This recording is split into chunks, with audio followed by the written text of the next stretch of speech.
Well, I got to Kansas City on a Friday. Yes! By Saturday, I learned a thing or two.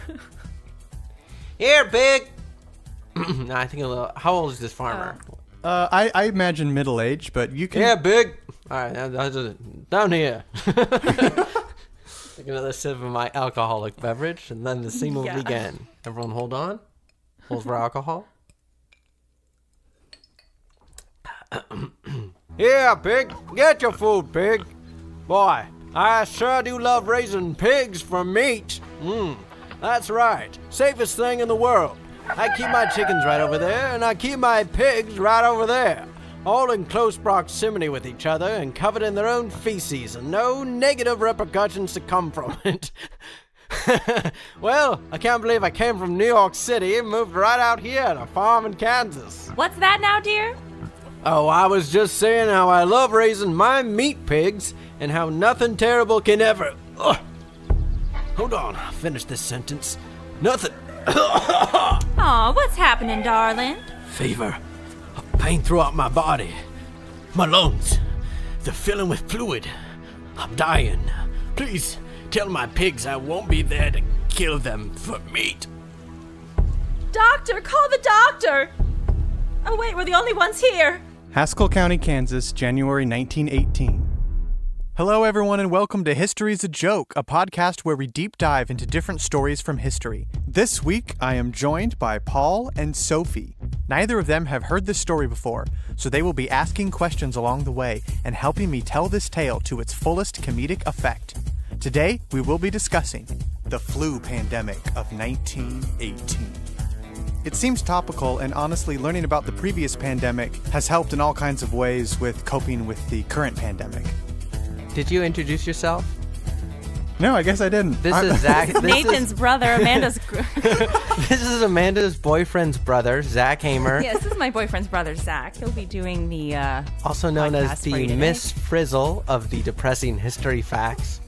All right, here we go. Back in time, 102 years to the outbreak of the Great Flu, the Spanish flu, influenza, the modern plague, the Blue Death, the Naples soldier, La Grippe, otherwise known as the first case of H1N1 or swine flu. So that same virus is around today, although genetically different than the 1918 version. Some listeners may remember the 2009 swine flu pandemic. Now, we started this show in Haskell County, Kansas on a pig farm because this is a very intriguing theory popularized by historian Alfred W. Crosby and author John M. Barry. However, in the last few years, research on tissue slides and medical records have not pointed to Kansas as being the origin of swine flu. Probably been around a few years prior to any of the cases in Haskell County. Wow, so you just made us lie to everyone via sketch form. Like, we did that for the entire thing, and it was It's a big intriguing. lie. I said it's intriguing. Wow. The Kansas virus, as they call it. It should be called the Kansas virus, The Kansas honestly. Disease. Kansas flu. We were tricked into performing that scene, just so everyone's aware. No, not racist. It's a fact. It's a fact. It started in Kansas. Kansas cough. That's more catchy. The Kansas cough. Hey, let's call it that. That's like a 1960s dance. Get Fauci on the horn. Doing the Kansas cough. Most likely the reassortment of swine flu. The reassortment is the mixing of genetic materials of a certain species into new combinations in new individuals. Basically how a virus jumps species. So the reassortment of swine flu was most likely around 1915 in North America and at a pig farm. Even though the virus was in pigs, it was an avian flu, bird flu originally, and likely jumped from chicken livestock to pig livestock sometime in the late 1800s. So it wasn't really a lie in the beginning. It was just possibly a fabrication of the actual. It was probably something like that. Where are we Very going, close. Miss Frizzle? That's Big Bob, 1918, kids. Let's go. What did Miss Frizzle sound like? I can't remember. She was kind of like sing-songy. Let's go. Oh, that's Come a good on, Miss Frizzle. kids. I watched that show a lot. Yeah, that's it. Anyway, you'll see why the Kansas origin story also makes sense. All right, back to Kansas. Did somebody call a doctor? Yes, he's right over there in the pig pen. Why, if my name ain't Laureen Minor, the pigs have started eating him. My God! Ignore that. That's not part of the problem. They just do that sometimes. Shoo now. Get on, piggy. This is the 10th case today and the 100th this week. I may be a raging drunk like most doctors. At the time. I may be a raging drunk like most doctors in this time period, but I know trouble when I see it. Also, I'm taking prescribed codeine. Codeine freshens your breath and puts a pep in your step. Hello, is this the U.S. Public Health Service? I need help over here in Haskell County. We've got some sort of newfangled flu and I can't seem to get a grip on it. Yeah, we get calls about new diseases every day. I'm sure it might seem scary to you country folk, but here in the city, we are used to dealing with real diseases. Your illnesses won't spread far. You don't have enough people out there, all right? And in a way, that douchey public health official was right. The flu in Haskell County did largely go away due to lack of population and proximity in rural Kansas. And that might have been the end. Except America had made a rather large decision the year before. On April 2nd, 1917, President Woodrow Wilson... President Woodrow Wilson... President Woodrow Wilson. We'll do an episode on Bridget Wilson because he's a crazy fucking dude. President Woodrow Wilson declared war on Germany, partially because of Germany's unrelenting U-boat attacks on U.S. passenger and merchant ships. But the war declaration was also based off something called the Zimmermann telegram, and this is insane, which is a message from Germany, an intercepted telegram, a message from Germany asking Mexico to fight against America on the German side with guns and money that the Germans supplied and a promise to return parts of Texas, New Mexico, and Arizona back to Mexico. Okay, wait, how could the Germans provide them back with Texas and New Mexico? Assuming that they would just they seize invaded, it together? Yeah, they'd seize America together, or at least the American South, and then redo the borders so Mexico got back all the land that they had lost to America along the South. What's the modern day equivalent, you think? Like an email, like deleted emails or something being intercepted? An intercepted WhatsApp message or something, yeah. A Snapchat, yeah. Look you up. An Instagram DM. You up, I'll give you New Mexico.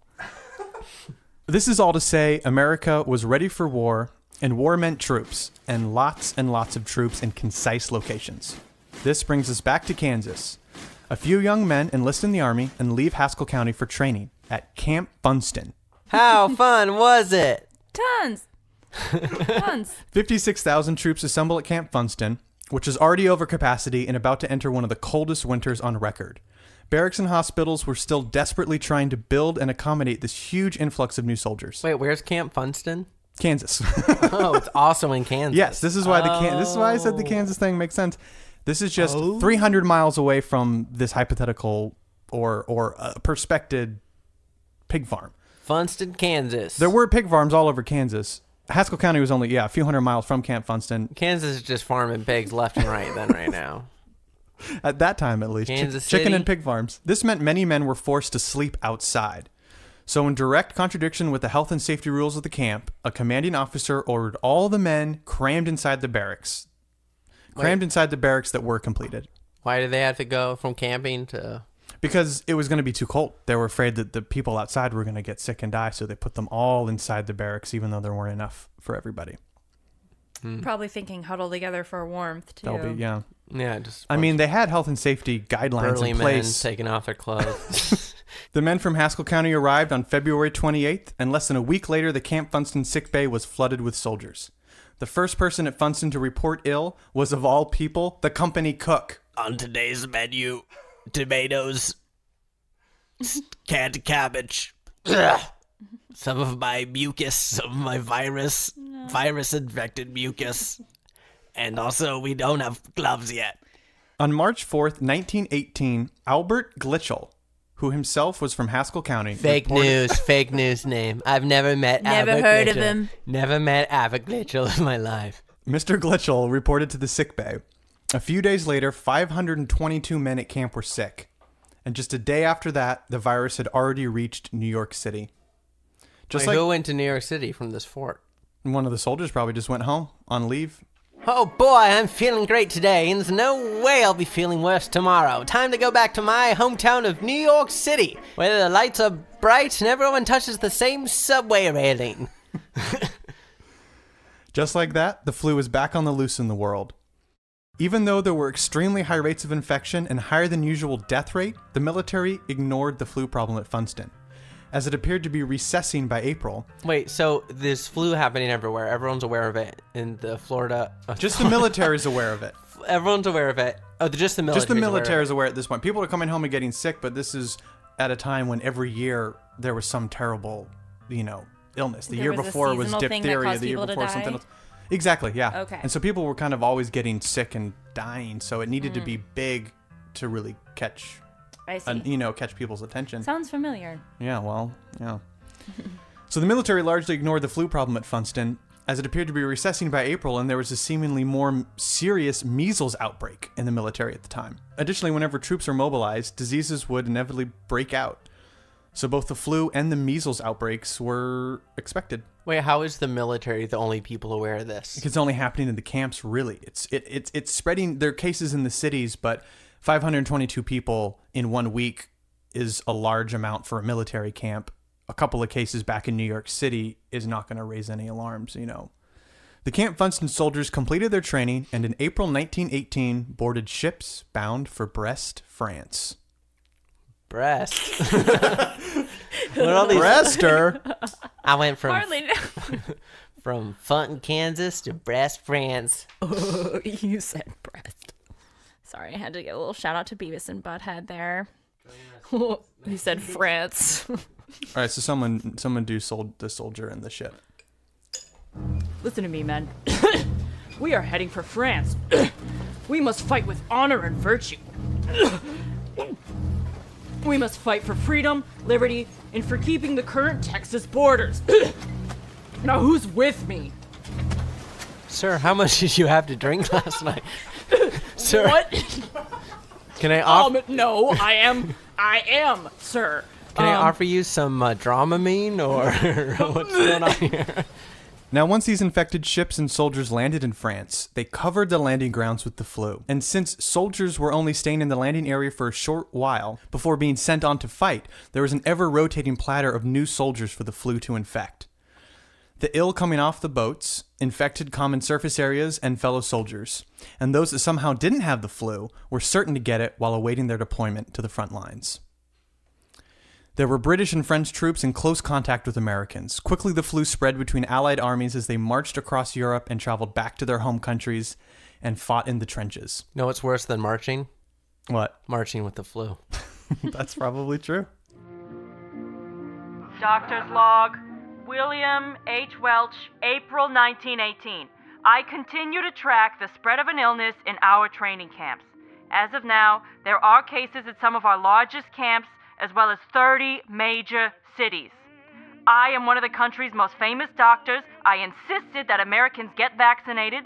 Luckily, that will never change. I advocated for the widespread use of microscopes so we can all see the teeny tiny things, and I helped start the Rockefeller Institute, the nation's first medical lab. Why, if you go there right now, you can see them sew a man's arm back on. Doesn't look great, is often backwards, but it'll do. I digress. Today I tried again to warn the Surgeon General that when troops are mobilized, a viral outbreak is inevitable. He would not listen.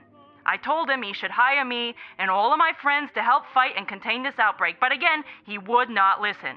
Instead, the Rockefeller Center and myself now just work for the Army. However, today I think I have made a breakthrough. I am ready now to send out my new vaccine to the military camps for immediate use, and this will finally stop the terrible outbreak of measles. I'm asking you again now, how do you turn this thing off? That's right. Welch developed a vaccine to fight the measles, as he thought the flu was seasonal and would go away with time, and that the real problem going around was the measles. In fact, doctors didn't even need to report flu cases to the Public Health Service. This is partly why the flu went unnoticed in U.S. cities for so long, even as it killed in high rates.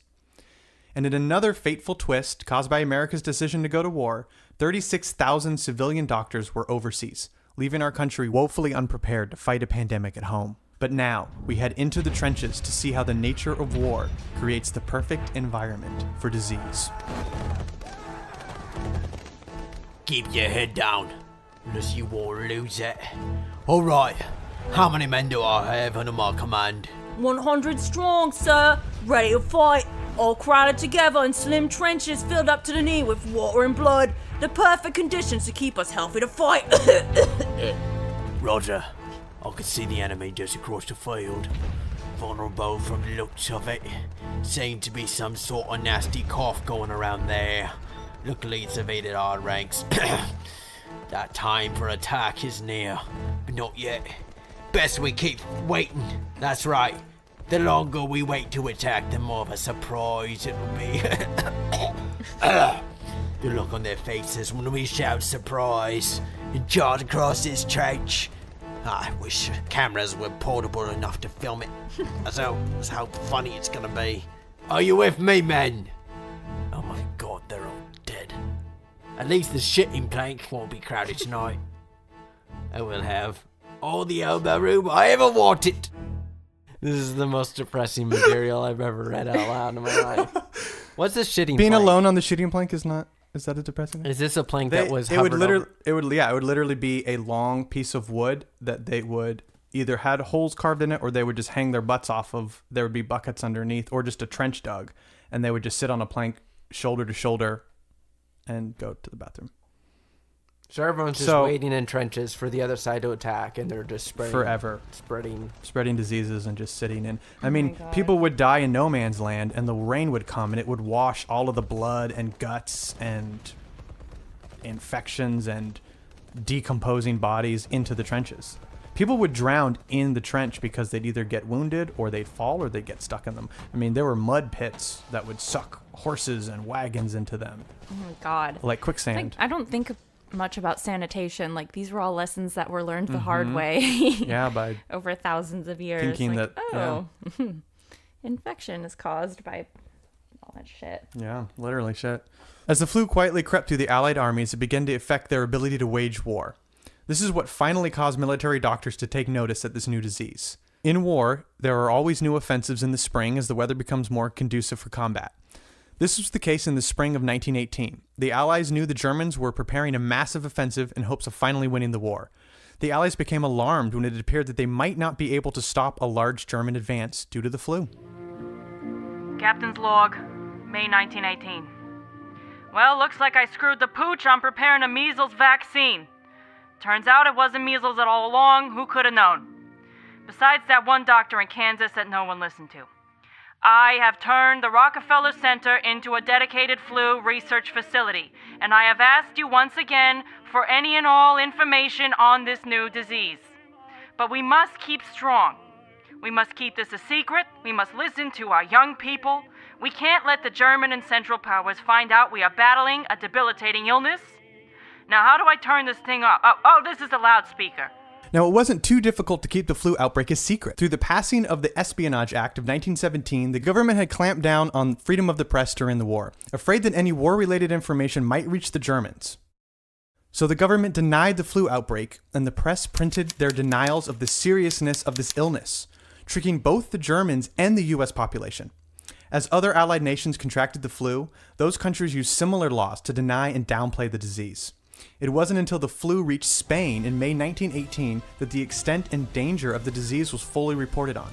Spain was neutral during the war, and it didn't have the same press restrictions. Because the headlines coming from Spain were actually depicting the horror of this illness, the world first learned of the flu from Spain. This is why it became known as the Spanish flu. No other reason. Well, yeah, besides racism that kept saying it forever. Yeah.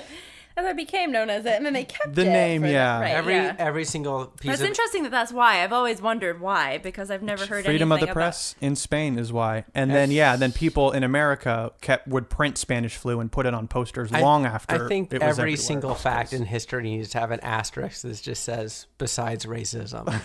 That's probably Yeah. Every This is reason why, and anything also- happened. Well, people theorize, blah, blah, blah, besides racism. And as America continued to hide the disease from its enemies and its citizens, Germany was dealing with the exact same problem.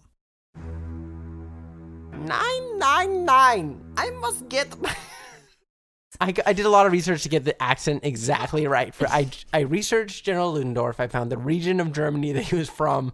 I researched, his family lineage, like what kind of accent would he have spoken with? What the times even, like there's so much that would have affected how he spoke. Recordings, people who have spoke to him. Thank you so much. We're here today on Inside the Actors Studio with Nathan Hamer. This is going to be like... Favorite swear word? What turns you on? My favorite swear word would be 9, based on General Ludendorff's prolific use of it in the following scene. This is General Ludendorff. Let's roll a clip, please. This is General Ludendorff. I just want to give a little explanation. This is General Ludendorff. He's requesting reinforcements right now. The diseases are hitting Germany. He's trying to figure it all out. And this accent is completely identical, nearly identical to what he would have sounded like. So I just want to let everyone know. Let's play the clip, please. 9. I must get my reinforcements. This is General Ludendorff you are talking to. I'm the man who decided to send Vladimir Lenin back to Russia. That dude knows how to fuck shit up. He killed the entire Tsar family, which everyone knows is very mental. Now, I don't have to worry about Russia to my east. In other words, like my favorite video game character says in Duke Nukem, let's get some. Who is this podcast for? Sir, I must respectfully ask for a delay in the final offensive. We still lack proper reinforcements. The Allies command key railways and ports, and 500,000 soldiers are sick. Where is your accent from? Germany, sir, and just like yours is the same. I'm from a very specific region in Germany. And after very much research, I've determined this is exactly how I would sound. Now tell us about this scene, Nathan, where you had a second line as Ludendorff and your accent. Well, I'll let you speak about it. Well, the funny thing is, I was taking a lot of pills at the time, and the accents were hard for me to grasp mentally while focusing on how to enunciate certain words or read the script for the very first time. So, and again, this is just for the context for the audience. This is General Ludendorff on the front lines, Germany. Everyone's falling sick. And you never rehearsed with the director in the room, did you? We never rehearsed. Rehearsals. Terrific. Zach didn't believe in rehearsals. He thought they ruined the terrific. moment. He thought they ruined the flow. So again, this is Ludendorff, second line of the scene. The most iconic line, I think. People might say. Yes, quite. An exquisite feat in filmmaking. Let's watch the clip. I guess we probably shouldn't have cut their food rations so much. Yes, I see. I must do the right thing and delay the attack until later, I say. 5 days, literally. People fester and sit around together, cheek to cheek, as one might say. Oh, and don't forget to bring all that super poisonous gas with you. That stuff is so great. Kills so many people. It needs like 0 food rations.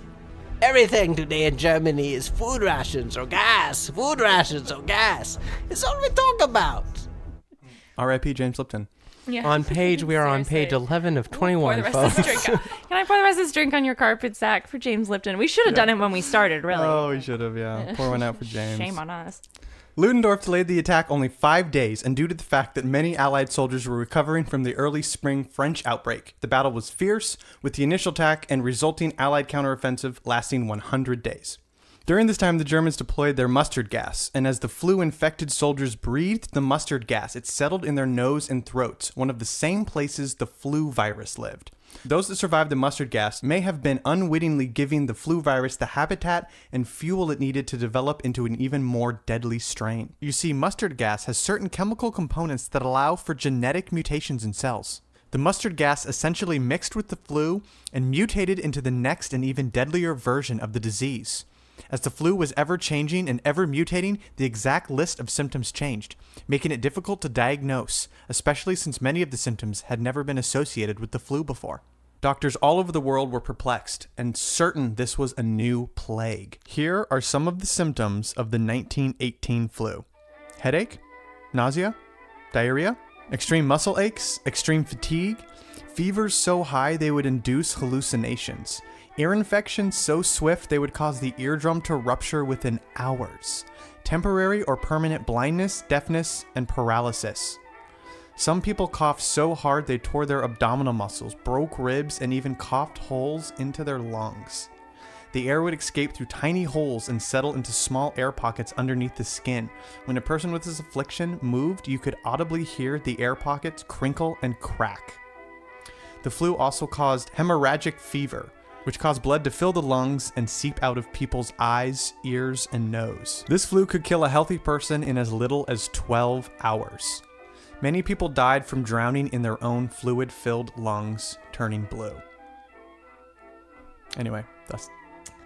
Leave that. We'll leave Wow. you with that. And now for a brief intermission. No, I wonder It's why bad. do you think that people's immune systems were weaker back then in general because they didn't know about whole nutrition and things like pollution and hydration even? Yeah, I think it was a lot of So a healthy person is probably much less healthy than healthy by today's standards, right? much less healthy than by today's standards. I'm Part saying of the this because reason... I'm panicking. Well, this Joe. is He was smokes 12 swine flu. packs a day, and he eats raw healthy? meat straight from the butcher. Even a Joe balanced could- diet would have been, potatoes and meat and... just steak. Potatoes and cigars. Yeah. Steak and cigars. Ludendorff suffered a huge defeat and his offensive was wildly unsuccessful. Seeing that the end of the war was near, he soon sequestered himself in an office and prepared for his escape to Sweden. This can't be happening. I did all the right things. I just don't see where I went wrong. What did an over-ambitious, ill-prepared, and understaffed plan ever fail before? Now I am forced to wear this fake beard and forced to wear these sunglasses and this big nose attached just so I can get out of here alive. That was scene 3. Thank you so much for sharing, Nathan. What was it like to work with... Directly with Colonel Ludendorff. Yeah, what was it like to have Colonel Ludendorff on set as you portrayed him? Well, Tell for us. a brief period, I became Ludendorff, and we were one. You know, I really felt like his soul was in my soul. And I understand he was wheelchair bound and mute. How did you understand that from him? I ate a lot of KFC. Write it down. Just to prepare. Yes. Ludendorff was able to escape to Sweden that fall, and for a time, all seemed okay. The war appeared to be over soon, and the flu looked to be receding. It was, instead, mutating... Just like his hairline. It was instead mutating and returning to America as soldiers sailed back home. All right, Captain's log, late summer 1918. The mysterious flu is back from the trenches. I was called to Fort Devens in Massachusetts to inspect another outbreak. There are sick everywhere. All training has been canceled, and any healthy soldier tends to those who are sick. Half the medical staff is sick. We need to bring in trains to haul away the bodies. Sir, you are talking over the loudspeaker again. Damn it, this is no time for semantics. I am asking you once again, get me the Surgeon General on the phone. I'll just hold the phone up, and you can talk louder. Listen to me and listen hard. We need to stop all troop transportation and build more hospitals. For everybody, not just the rich, not just those who can afford it. This new illness can kill us all. And somebody get me Dr. Avery. We need that geek to solve this problem. Seriously, this guy's like a freaking robot. I swear he powers down in a broom closet each night. If anyone can fix all this, it'll certainly be a nerdy single white man. The goal of the scientists working on the flu was to attempt to understand how the virus operates and how it is transmitted.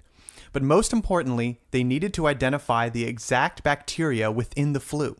This way they could develop a vaccine. But Dr. Avery wasn't the only scientist tasked with developing a vaccine. I want to talk about a scientific hero and a pioneer in disease research, Dr. Anna Wessler Williams. You know? No, I don't. But is that a woman? It's a woman. Oh my God. There's a woman in the story. I don't know. Of course I don't know. I'm Hold just on. shocked that I'm Thought we hearing had a it. What happened Wessler to this Williams nerdy fan. white man I was hearing? Hang on, yeah. Hold on. But where's the white So what, man's they couldn't voice get in the the guy? story? He didn't pick up the phone? I feel like this would play better from a man's perspective. Who's her husband? This next scene will be read by Dr. Williams's husband. Mr. Welch's husband, Dr. Anna. In the late 1800s, Williams graduated high school and became a school teacher herself. While she always had an interest in science, it wasn't until she witnessed the incompetence of the doctor delivering her stillborn niece and almost killing her sister in the process that she changed careers and enrolled in the Women's Medical College of New York Infirmary. Upon enrolling in school, Williams wrote, I was starting on a way that had been practically untrod before by any woman. My belief at the time in human individuality, regardless of sex, race, religion, or any other factor other than ability, was at its strongest. I believed, therefore, that females should have equal opportunities with males to develop their powers to the utmost. boom. Narrator, boom. Roasted. She dropped the mic. She then dropped the mic and went to medical school. After graduating, Williams worked on cures for diphtheria and rabies. She was also involved in laboratory tests on typhoid Mary and conducted diagnostic research on diseases affecting New York City street children. Spoiler alert, it was conjunctivitis. That's the eyes, right? That's the eyes. That's the shit in the eyes. That's the Hey, old shit in the eye. The old shit in the eye. What? Well, street kids, they weren't washing their hands. They didn't have bathrooms. They weren't washing their hands. They went to the bacteria in bathroom the eyes and wet then their eyes. Have you seen the Newsies? that's all about conjunctivitis. The whole song about conjunctivitis. It was cut. The original. Have you seen the original Newsies? If you look None at of the them could original see. makeup tests, you'll notice the detail. On sale at the auction, the original makeup tests for The Newsies. original pink makeup. We have hundreds of unused pink makeup after they decided to shy away from the conjunctivitis. So sad. And in just about every case of Williams' groundbreaking work, the record of her position was in some way diminished. For example, within a year of work, Williams was able to isolate a strain of diphtheria bacillus, thus creating an antitoxin for diphtheria. This was obviously a crucial discovery, and Williams had made it while her research partner, William Park, was away. The research, by nature, is collaborative, so the strain was named after both scientists. However, Park-Williams number 8 was soon shortened to just Park 8. Bullshit. Bullshit. During a pneumonia epidemic in New York City in 1904, Williams and Park examined samples from hundreds of pneumonia patients and concluded that the bacteria pneumococcus was present. Better than we have now. President Pneumococcus. Pneumococcus 2020. Williams had made this finding years before the scientist who was credited with his discovery, Dr. Avery, the same doctor that Welch tasked with creating a flu vaccine. So she had already beat him on one thing. Doctor, I know someone who would be perfect. No, a man. Yeah. According to John Barry, the author of The Great Influenza, Williams was a bit of an adrenaline junkie and liked driving in fast cars and riding in stunt planes. She was always speeding and would drive on the opposite side of the road to avoid traffic, apparently racking up quite a few tickets for all of it. Sounds badass. Wow. Yeah. Fast and Furious, 1918 Spanish flu. Sounds like someone who feels, I don't know, unacknowledged or unseen in some way. Like maybe they have to act out in order to be noticed or recognized for what it is they're doing. I don't know. Maybe it's just Almost. me. Park Shut up, honey. Where's your husband? Park number 8. Park 8 vaccine.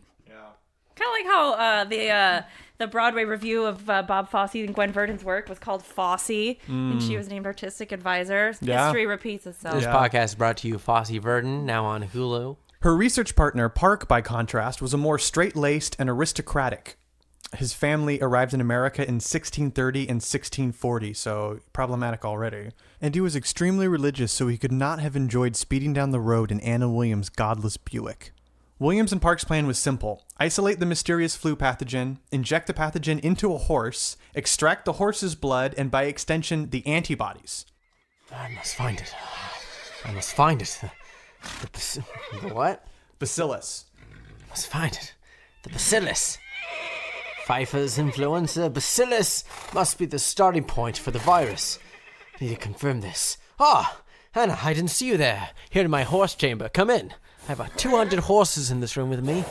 Crowded together, sticky needles in their butts all day. Please, come in. Oh, well, the window was open. Please, come in through the window.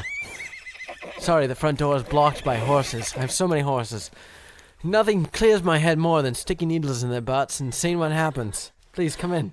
Even with all the scientific knowledge and track record of finding and isolating previous diseases, this was a slow, time-consuming process with no certain outcome.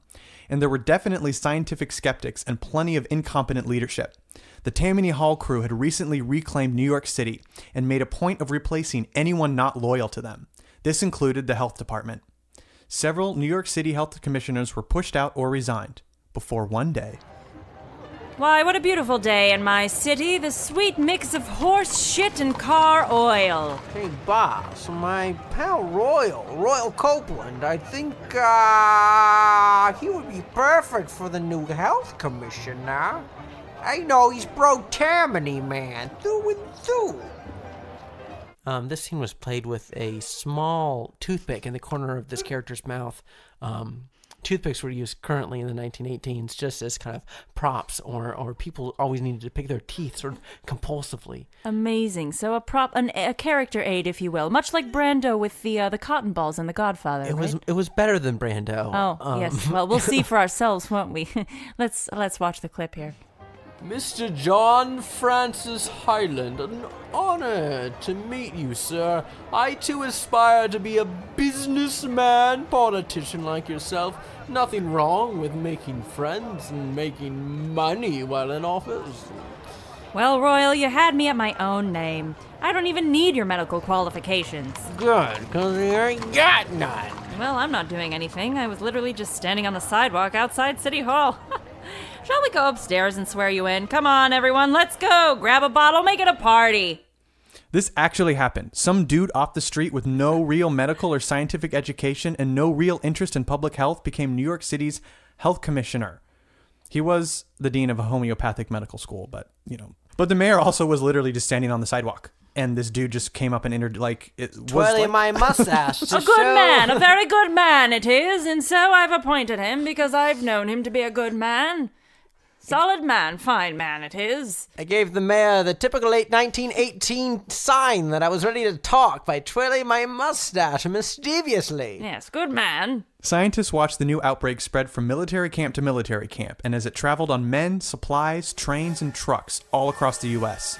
The Surgeon General did take Welch's warning and asked the military to stop troop transports, but the military declined, and instead sent out a new wave of draft cards, which would require thousands of men to report for registration inside public buildings. The military, to its credit, did eventually cancel the planned draft registration. One thing that wasn't prevented, though, was people visiting their loved ones in the military hospitals. Family members from all over came to see someone they knew who had fallen ill with the flu, and these hospitals were not a sanitary place in the slightest. They are described as having blood everywhere, on the sheets, on the floors, on the curtains, all from leaking and coughing soldiers. These hospital visitors returned with the illness to their hometowns, while infected military train after military train crossed the U.S., stopping in towns all along the way. Does anyone else have any hospital jokes they want to share while we're on the subject of blood on the curtains? This has been History's a Joke. Oh my God. If you were tuning in to listen to something funny, we do apologize. Within weeks, the flu was everywhere again, and the government spin machine went into full effect. Afraid a massive pandemic would ruin both civilian and soldier morale for the war effort, the military did everything they could to keep the flu out of the press. Even as people collapsed on the street, hospitals filled up, and massive amounts of workers stayed at home from illness. Our old pal Royal, the NYC health commissioner, would deny there was an epidemic at all. This extreme downplaying of the illness and the crazed nature of paying for a war hit a perfect storm in Philadelphia. Philadelphia at this time was already considered one of the worst governed cities in America. The population had boomed during the war, as there were thousands of jobs in steel and other industries beneficial to the war. The overcrowding of the city led to a lot of slums and makeshift housing in less than healthy locations, entire families to one apartment room, and wooden outhouses in the middle of the alley for hundreds living in the surrounding buildings to use. The mayor of Philadelphia publicly declares the epidemic to end soon, and continued to do so for days as more and more people got sick and died. City officials just couldn't let the flu impact their war effort and the massive Liberty Loan parade that was about to take place in the city. This parade was basically a huge war fundraiser, where soldiers of all branches and floats and many civilian groups would all march to the city, and thousands would show up to watch and buy Liberty Loans. City doctors pleaded with the mayor to stop all public gatherings. He did not listen. How many porta potties do we need for the parade, Mr. Mayor? Oh my God. 2 or 3. I had a little bird. His name was Enza. I opened up the window and influenza. Come on out now, children, and look at all the soldiers marching in the streets. It's your grandpa's turn to use the bed anyway. They look sick, Mama. That one's not moving. Here, kids, poke them with the stick. Now, if you'll excuse me, this is the perfect time to use the alley outhouse. There are no lines. Welcome to Philadelphia. Poop in an alley, why don't you? 3 days after the parade, the hospitals in Philadelphia were completely full. People had to wait outside the hospitals in hopes to get in. Doctors and nurses were called out of retirement. Finally, the city shut down all public spaces, including churches. This wasn't Just for the record, in 1918, including churches. this wasn't related to the parade, though, was it? But it was too late. Philadelphia suffered worse than any other U.S. city. Literally, they ran out of coffins, and guards had to be posted to control the few remaining coffins left. The city eventually stopped collecting and burying bodies, especially in the poorer parts of town. So people would just wrap and stack their dead up anywhere they could, including by the alleyway outhouses. On a positive note, the women of Philadelphia stepped up as the city government was non-functional at this point. Sounds familiar. The women set up a special phone hotline to answer questions people had. They organized for the distribution of food and medical attention in neighborhoods, and they set up soup kitchens at schools. Another positive story is of San Francisco. The city listened to their health officials, took all the appropriate precautions long before anyone had fallen sick. While Philadelphia denied the existence of a deadly flu in the press, San Francisco distributed 100,000 face masks to its citizens. Meanwhile, Welch calls Williamson Park, and all parties confirm they have found Pfeiffer's influenza bacillus in samples from flu victims. But nerdy Avery chimes in. We haven't found it consistently, Avery mused. Perhaps the virus is too small to see. Welch soon fell ill with the symptoms of the flu and quarantined himself in his favorite Atlantic City hotel. Yeah, this old dude partied in Atlantic City. Just think about that. I've seen Boardwalk Empire, so I know exactly what's happening. What's going on? Yeah, it was that exact same time. So somewhere in the background of Boardwalk Empire, there would have been this freaking doctor getting drunk, and I wonder if he met Nucky Thompson. he would be stuck there, ill and out of commission for weeks. There were lots of conspiracies going around, and as there was no clear information or talking points coming from the federal government, and every paper in the nation reported on the flu differently and almost never accurately. I heard the Germans released the virus from their U-boats on the coast and it wafts over here in the air. I heard that German aspirin company Bayer poisons all their product with the flu to kill Americans. I heard your dog carries the flu, so I shot mine. I can shoot yours if you like.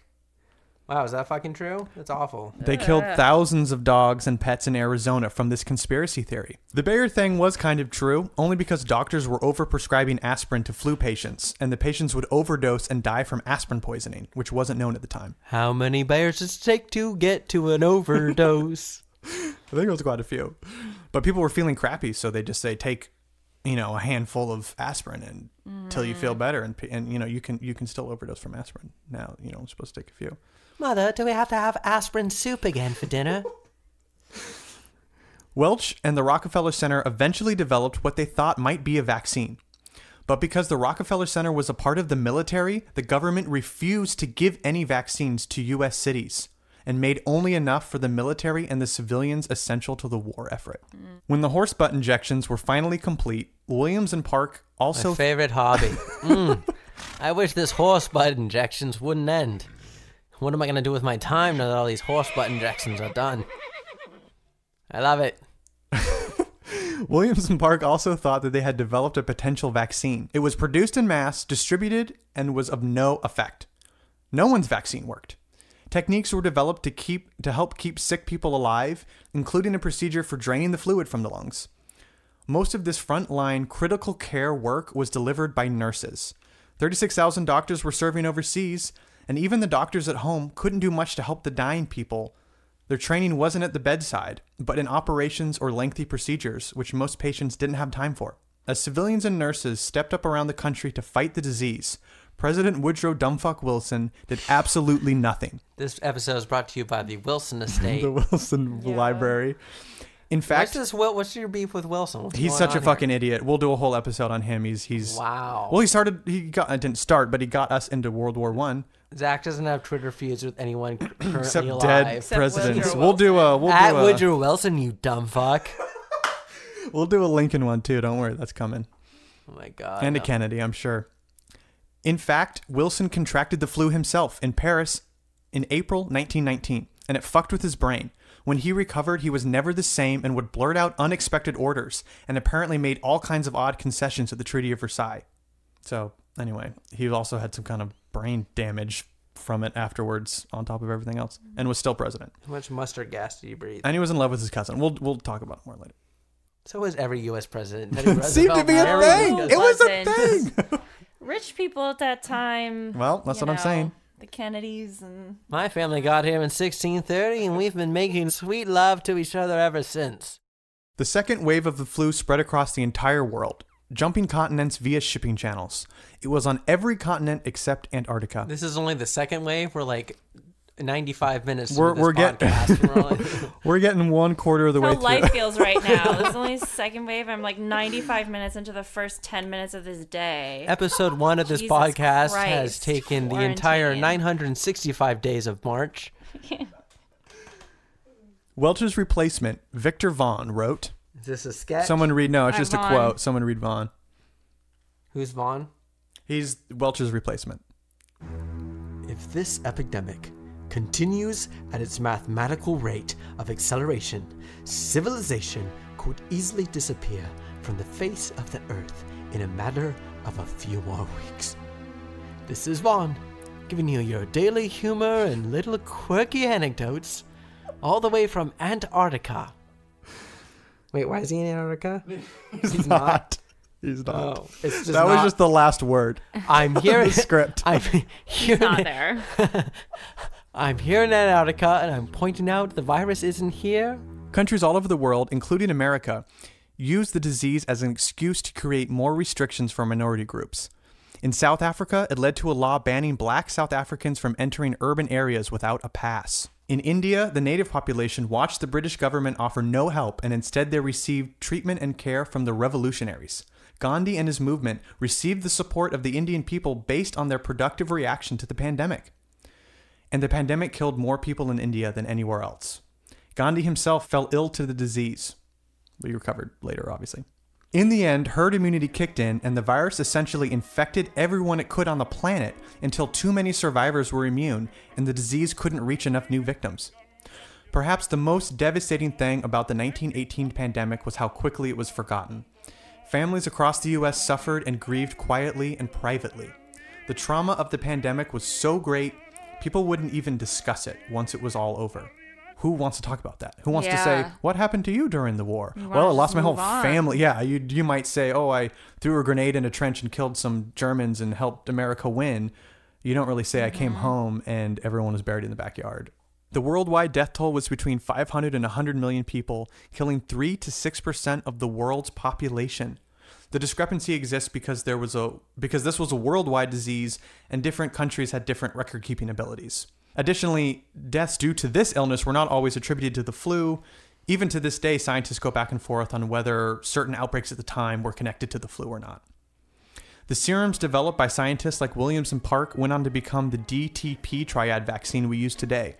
It drove new research and the creation of new public health institutions like the CDC and health insurance. Anna Williams inspired an entire generation of female researchers and would continue to have a prosperous career in disease research until her retirement. Avery, the nerdy single white man, did not find the 1918 flu vaccine. Many years later, he did help discover DNA. After the war, a Scottish doctor studying Pfeiffer's bacillus accidentally left a sample out overnight, allowing some mold to grow. The doctor was Alexander Fleming, and the mold was penicillin. As we learned, the fact that the world was at war directly led to the intensity and vastness of the flu outbreak. It also creates a stark warning of the dangers of raising livestock and consuming meat. All the pandemics in the world with a traceable origin have come from populations living closely with either bird or pig livestock. How many other diseases have come from eating random meat? Ebola, SARS, mad cow, HIV, our current pandemic? Research shows 75% of infectious diseases that affect humans have their origins in animals. I'm just saying, be careful next time you go to a wet market. Do we need to get into what that is? A wet market is where the bat is like street meat. It's a market with a bunch of animals that are butchered but not or killed that you can buy and take home to consume. That's where the coronavirus bat came from. Why is it called a wet market? I don't know. We were also entering a time that we were using animals for meat at an unprecedented level. In turn of the century, we had so many people, so many populations. We were cranking out, animals for our use, that this might be why we, for the first time, got the honor of having the global pandemic come from us. Because usually it was Russia or China, just because those were large populations that lived with livestock. There were positive effects from the flu as well. During the war and the pandemic, women and other minority groups in America and around the world stepped into leadership positions when all the standard governance and institutions had failed. This directly led to the women's suffrage and women's rights movements of the 1920s. The flu also revealed huge gaps in wealth around the world, as well as the ugly side of capitalism, especially in countries still suffering from colonialism. Much like we are seeing today, we can take these traumas and these lessons and learn and grow from them. A lot of the problems of the 1918 pandemic were repeated in our current pandemic. Let's all take the opportunity to use the post-pandemic world as a chance for a major positive change, because there will always be people who attempt to use this time for other purposes. May 29th, 1918. This is the end. I'm not going to survive this flu. I leave my assets and fortune to you and your mother. Goodbye, cruel world. Tremendous. What should I buy first? Something gold for sure. I'm going to make billions and billions and billions and billions and leave it all to my son. Blow on casinos. Well, the son who doesn't die of alcoholism. I'm talking about the one who will become one of the most narcissistic leaders of our great developed nation. All because of my extreme lack of presence and love in his life. That's right, all because of me. Everybody's saying it. All me. I mean, I'm 12 right now, it's just a plan, but a damn good one. Some would say the best. In fact, everybody's saying it. The best plan ever from a 12-year-old ever in this country. The end. Goodbye. Done. That's our show. Thank you so much to everyone for listening. We hope you enjoyed. Let us know what history stories you want to hear next, and we will be back next week with a new story. Thanks so much, guys. Any final thoughts, or that was... I don't know what you were looking for while listening to this podcast, but I hope you found it. All lawsuits or libel lawsuits can be addressed directly to Zach. He completely wrote these scripts and all the words. We had never seen these. We were just players thrust into this. Well, cool. Great. Thanks. Yeah, that was fun. You can reach out at historysajokepodcast@gmail.com. We are on Instagram at historysajokepod. You can find us online at lavenderfingerproductions.com. I'm tired of being Soldier 1. I want to be Soldier 2. I need to break out of this. I'll be Soldier 1, you be Soldier 1's wife. History's a Joke podcast is supported by listeners like you. Find us on Venmo at History's a Joke.